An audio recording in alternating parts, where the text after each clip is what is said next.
That is code 254 with our very own Guri trying to explain to us what Ramadan is all about. We appreciate that piece so much. And at this juncture, Eid Mubarak to our Muslim brothers and sisters once again.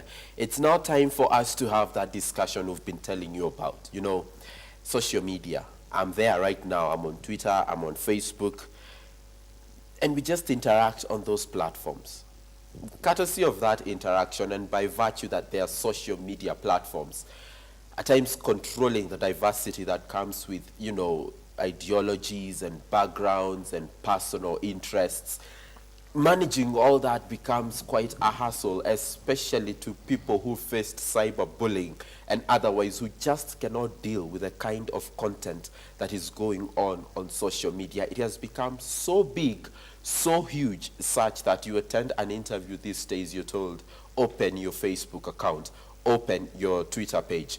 Let's see the kind of postings that you have there. Let's see the kind of people you're flocking with right there. And to help us understand where exactly we are coming from, where we are at and where we are headed with social media, joining me in studio right now, to my extreme left, I have Philip Ogola. Of course, most of you will know who Philip Ogola is. Interesting, he calls himself a digital humanitarian. He'll be telling us what that is all about. Welcome to the show. To my immediate left, I have Grace Githaiga, Kenya ICT Action Network. This woman right here has the whip. You know, she has the brief, I may not call it brief actually, but the deep understanding of where exactly we are headed with all this. And starting with you, Philip, digital humanitarian. What's that all about? Okay, I call myself a digital humanitarian because I actually use social media for good. I use social media to save lives. I use social media for advocacy. And I also use social media to actually mentor our youth.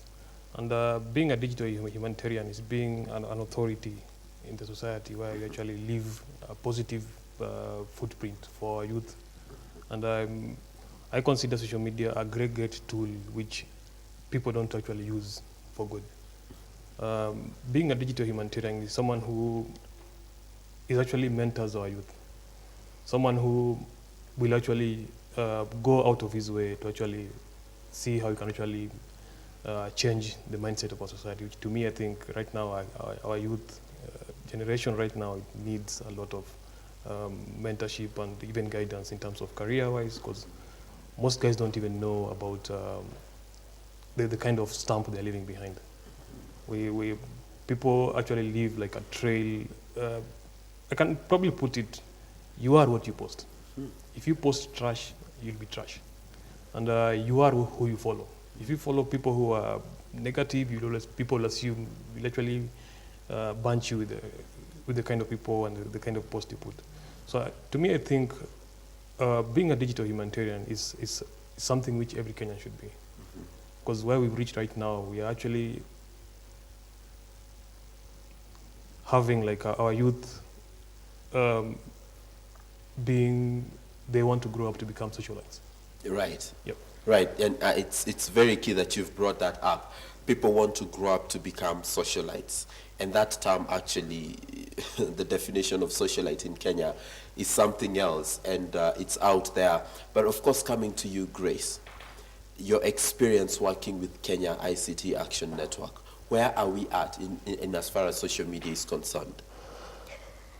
I want to start by saying that at Kenya ICT Action Network, we a lot of the times deal with issues that require governance, so a lot of internet governance issues. So, you know, it's cyber security, it's how do you stay safe online, and many other concerns that people have raised. But before I get into that, I would like to pick from what Philip has raised. The whole question of being on social media. The fact that people think that you have freedom of expression. But I want to say that freedom of expression is not absolute. Freedom of expression comes with responsibilities. And we are not seeing these responsibilities on social media. One of the things that Philip has said is that, you know, there's no one who is letting the youth know what it is that they need to post online. But I want to say that it's not just the youth. We even have ordinary people, grown-ups, who post anything on social media. So I'm having a cup of coffee at Java, so, you know, they put there. So leaving traces. Some have turned the settings to show exactly where it is when they are making those postings. And again, that doesn't give them any privacy. However, I need to point out that people need to know that whatever you post on social media, we are currently discussing on whether you have a right to be forgotten. And in Europe, yes, they're saying you have a right. Some sections have said you have a right, and for example, you can go to court and get a court order and have Google pull down some of that content. We haven't gotten there. So people need to know that whatever they post, at the moment, they don't have a right to be forgotten. And as human beings, we evolve. Today, I am Grace, you know, whatever age I am. In another 10 years, I'll be different. I will be somebody, I'll have evolved, I'll be looking at life differently, I'll probably not have the same mindset that I have right now. And some of the things that I may have posted, I would not want them to still follow me. But with social media, we haven't gotten to a place where we are saying, okay, I have a right to be forgotten, pull that down. Another danger is once you post content on one social media, say it's something that generates a lot of debate. So it is picked in multiple servers. And so the question we're asking is, if, say, then you have Google pull down your content, are you going to also go to Yahoo? Are you going to go to Hotmail? Are you going to go to all these servers and have them? So that process is also is not clear. So those are some of the issues actually that we discuss at Internet Governance, because we are very objective. We want to look at what is objective, what is not objective. Where do people cross the line, and why don't they cross the line? Exactly. But we are constantly seeing one of the positive aspect of social media is that there are quarrels there. And out of those quarrels and people misbehaving, then we are actually seeing that people, stakeholders who are interested, are coming up with mechanisms to actually respond. Right. And you know, come up with ways of what is acceptable morally, socially, politically. Exactly. And therefore you are seeing the government coming up with responses. So, you know, there's now a proposal to have a cybercrime bill. Cybercrime which bill. looks into issues of hate speech, looks into issues of spam, issues of child pornography, and many other concerns. And I think it's a response to all what we are seeing on social media. Right, and you've raised key points. One among them is the right to be forgotten, and we'll be talking about it a little later in the show. But moving on to you, Philip, let's talk about content.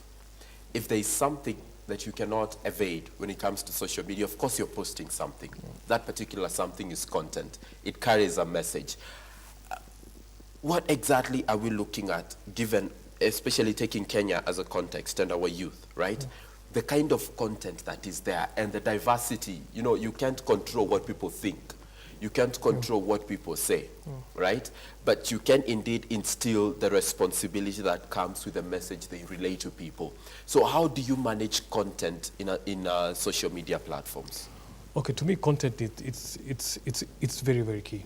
But before you press that post button, you need to think, what will my mother think of this post?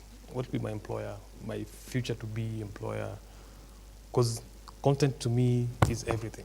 If you post, like I've said earlier, if you post trash, you're going to look at trash. So to me, I can give various examples. Why I'm a thought leader in social media right now in Kenya? Because I post positive mentoring content. I can give an example. Working at Kenya Red Cross gave me the flip side of life. I have seen death. I've actually saved life with social media. So being in the volunteering and working at Kenya Red Cross gave me the other side of life, which most of our youth don't even know about. So when I talk about road safety, when I talk about HIV, when I talk about hate speech, when I talk about what kind of footprint are you leaving behind, I have that background. And to me at times, I think it's guys don't care about content anymore. They don't. Right. We're actually living in a generation where we are driven by likes and how many shares you actually get trending. So I actually blame the media in one way. The media blogs, they're those tabloid kind of blogs who glorify such kind of content. So our youth think if I share a photo of probably a dead person in Lamu, a dead person in Peketoni, I'll trend. To me, it's wrong. If I can challenge you right now, will you post a photo of your mother? On Facebook? Yes, No. if she's dead. Will you post a photo of your mother if she's naked? Then why do people do all that? Because they want to get popularity. And like I said, the media plays a critical role in it, kind of messaging and content. Because our youth tend to ape what is being trendy on, because they think if I pose naked, if I say this, I'll be picked by media and probably being interviewed, I'll appear on them. Famous newspaper, as a celebrity, I'll become a socialite. So we're having a generation where they think that if I post this content, I'll become trendy, I'll become superstar, I'll be the talk of town. There's this issue of social media where you're a bigwig. So people tend to associate certain kind of content for you being a bigwig. To me, that's very, very wrong. Very wrong. Because there's no one who is actually telling them. Exactly. And then one thing I need to tell guys, social media, it being not a face-to-face communication, that it doesn't give you a leeway to actually throw punches at the president, throw punches at the leader, throw punches at the society. To me, that's wrong. We're actually generating a generation who don't have respect for anything. We don't live in a society where we can actually do positive criticism. Look at the talks online. I really look at the content people post at times. It pains my heart. It really pains my heart. As in, you see young guys posting stuff which you can't even talk about. So to me, I think bulk of the content is driven because it's driven by probably the media and even guys who don't mentor this. Exactly. And there's also the, social media, I don't want to say it's relatively new, but of course in terms of content and what is being played out in there has got a lot borrowed from traditional, what I might call traditional media channels.